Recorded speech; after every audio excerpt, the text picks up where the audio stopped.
In Chapter 14, we're going to be talking about project planning and control. And projects are not necessarily something new in operations. They've been around for a long time, up to 30 years and more. But relatively speaking, because of the change in the type of operations in the last 10 to 15 years, more and more companies are going to projects as a way of performing in their operations because it has some benefits and especially flexibility in terms of implementing things without going through some of the major costs that you have to do in other types of processes. What is a project? It's usually organized for a specific purpose. We'll get into that. It has some of the same applications and tools that you talk about in other types of operations. It brings a lot more control and discipline into the operation and more focus on the particular job that has to be done. What is a project? It's a unique item or event, often a single unit. That doesn't say really much, and it doesn't give you a good idea of what a project is. It's usually focused in a particular location and doesn't have as much flexibility to move around, although that may not be true in some cases. And again, physically you may bring resources to the project, but I have seen many projects that are spread out in a lot of cases.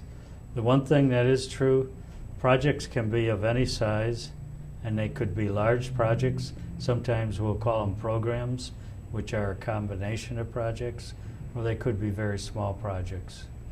There are some great examples that are offered to you in this book about a project. A wedding could be a project, and a construction project could be a building or a bridge.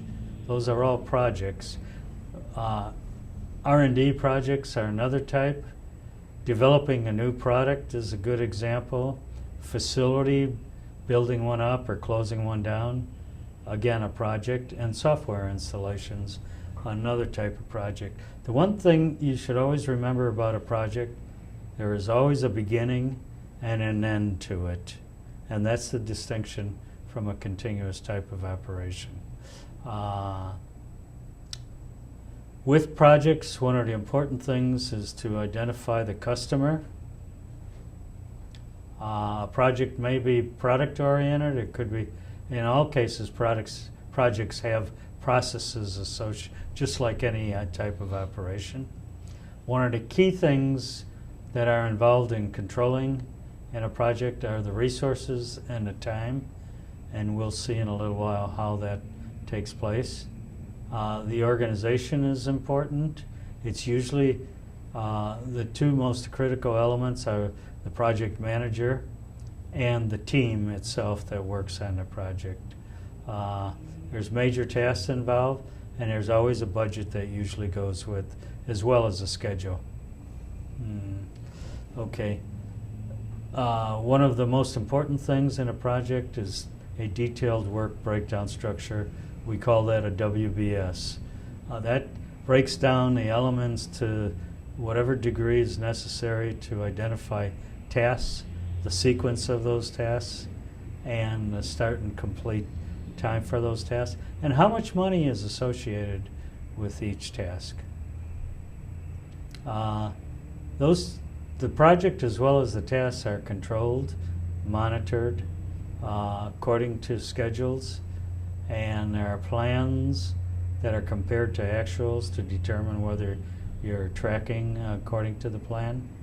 And it gives you the ability in a timely basis to take corrective actions when you need to. When you finish a project, you also have to go through what we call the closing process.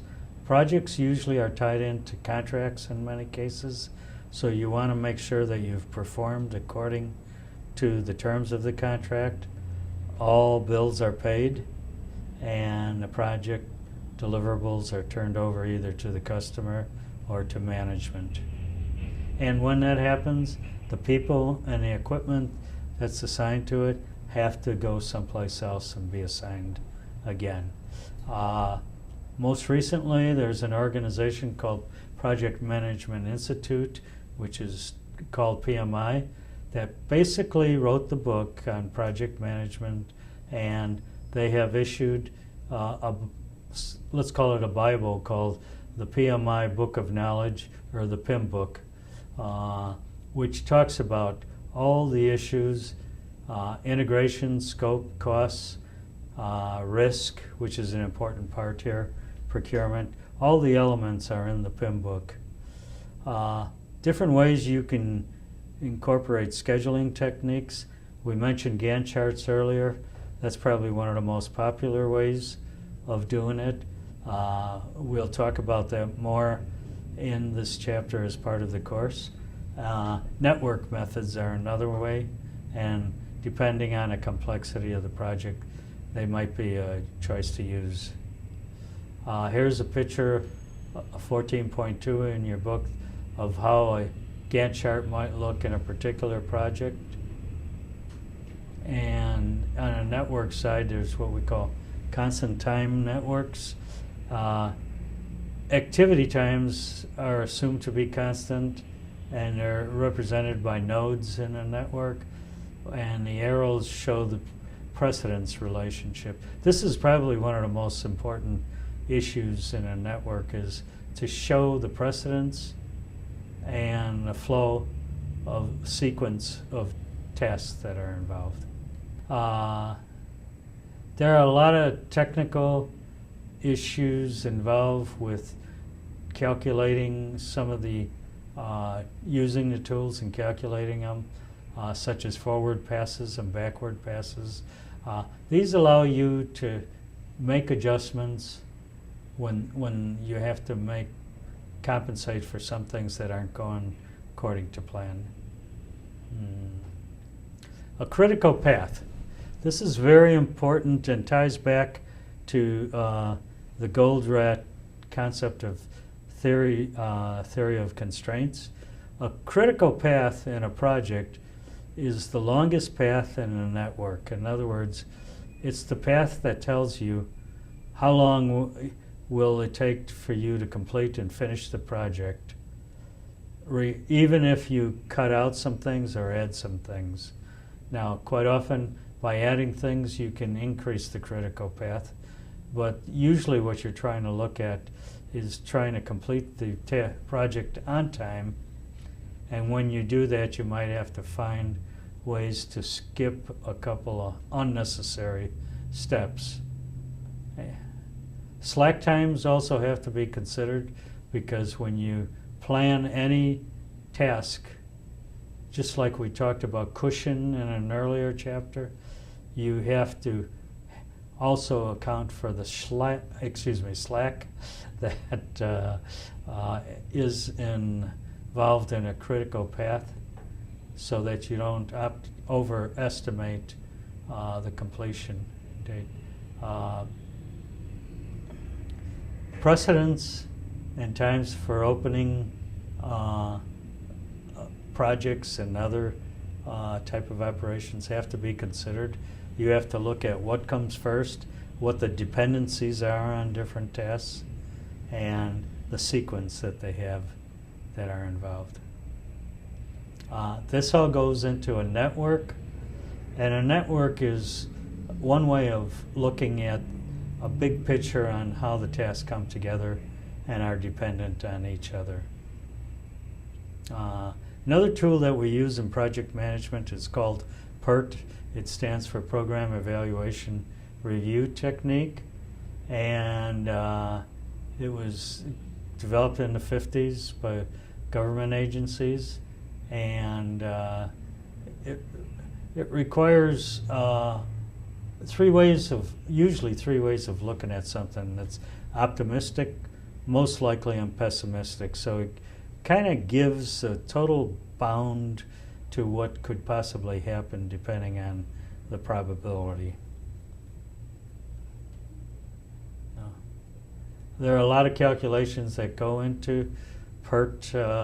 We'll study those when we get into the chapters. We're